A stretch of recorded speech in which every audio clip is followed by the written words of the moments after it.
For only the third time in history, an American president is facing an impeachment trial. Such a trial could, in theory, lead to President Donald Trump being removed from office.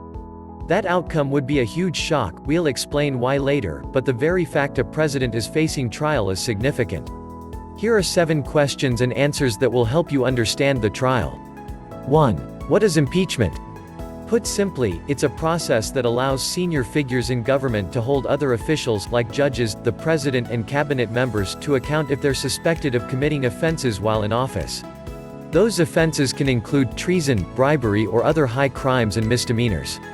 After someone is impeached, they then go on trial in the Senate, the upper house of Congress, the members of which will decide whether they are guilty or not.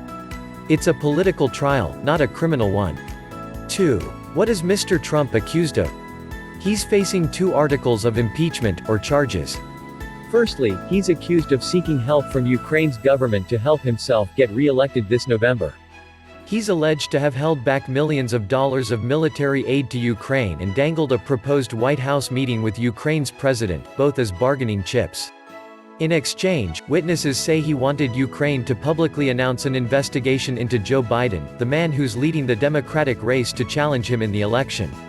Polls suggest Mr. Biden would beat him if chosen as the Democratic candidate. Secondly, after the White House refused to allow staff to testify at the first impeachment hearings last year, Democrats accused Mr. Trump of obstructing Congress, the part of the U.S. government that writes and brings in laws, and which was investigating him. Mr. Trump has denied any wrongdoing, and his legal team say the flimsy charges are a dangerous perversion of the Constitution. It's worth emphasizing that this has nothing to do with the special counsel investigation into Russian interference in the 2016 U.S. election, and into the Trump campaign's ties to Russia. That ended with no further action against Mr. Trump himself. 3. Why is there a trial? This is what led us to this moment. August 2019, a whistleblower made allegations against President Trump. October to December, an investigation took place, with hearings in the House of Representatives, the lower house of Congress, controlled by Mr. Trump's Democratic rivals. December, Democratic leaders from the House voted to impeach Mr. Trump. January 2020, the case was passed up to the Senate, controlled by Mr. Trump's Republicans, where the trial will take place for. What will the Senate trial involve? The U.S. Constitution is a bit vague when it comes to the specifics of managing impeachment.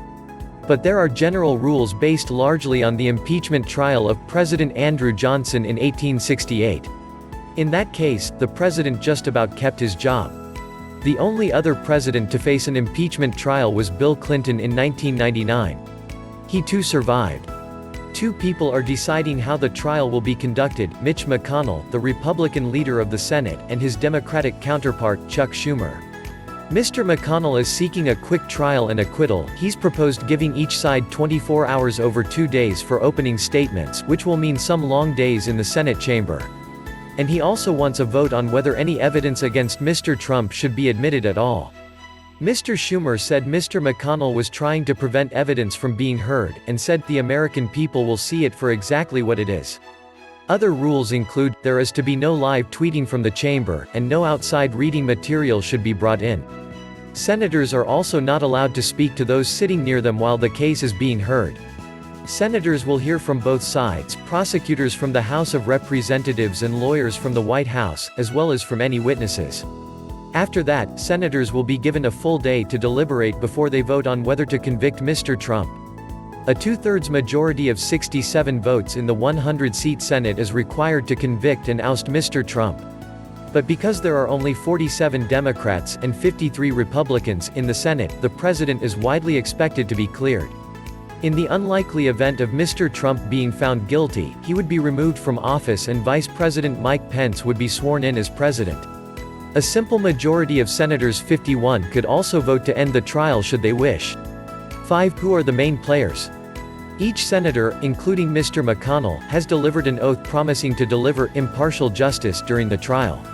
But Mr. McConnell, the most senior Republican in the Senate, last month said, "I'm not an impartial juror," and has also said he and his party are working hand in hand with the White House. "Everything I do during this, I'm coordinating with the White House counsel," he told Fox News, to the fury of senior Democrats. Media caption: A Beginner's Guide to Impeachment. In Trump, he is not presiding over the trial. That job has gone to Supreme Court Chief Justice John Roberts, although the 100 senators will ultimately act as both judge and jury. Justice Roberts is there to make sure the trial sticks to the predetermined rules. A group of 7 Democrats will act as impeachment managers, essentially prosecutors for the House, who will present its case for impeachment to the Senate.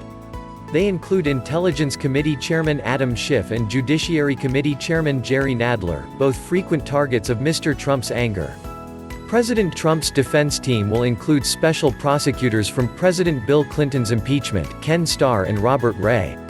Alan Dershowitz, whose past clients include O.J. Simpson, is also part of the team, which will be led by White House counsel Pat Cipollone and Mr. Trump's personal lawyer Jay Sekulow. 6. Will Mr. Trump give evidence? He could choose to appear before the Senate himself, but it's much more likely his lawyers, Mr. Cipollone and Mr. Sekulow, will speak on his behalf. They, like the impeachment managers, will be able to question witnesses and deliver opening and closing statements. Mr. Trump is very keen for Mr. Biden to testify along with the original whistleblower. Democrats want several senior White House officials to testify, including former National Security Advisor John Bolton. But there may not be any witnesses at all if Republicans decide they would rather keep the trial short, which is possible. A simple majority of senators, 51, is needed to agree whether witnesses, including Mr. Trump, will be called or not. Senators can ask questions of witnesses or counselors, but only by submitting them in writing to Justice Roberts. Witnesses may not necessarily appear on the Senate floor. They could be interviewed by a committee of lawmakers, and footage of the testimony would be aired during the trial instead. Mr. Clinton's trial had no live witnesses. 7. When will this all be over? After the House presents the articles of impeachment to the Senate, a process that took 3 days in Mr. Clinton's trial, senators must remain in session every day except Sunday until they make a final decision. This means that the 4 Democratic senators who are running for the presidency, Bernie Sanders, Elizabeth Warren, Amy Klobuchar and Michael Bennet, will have to leave their campaigns behind for the length of the trial.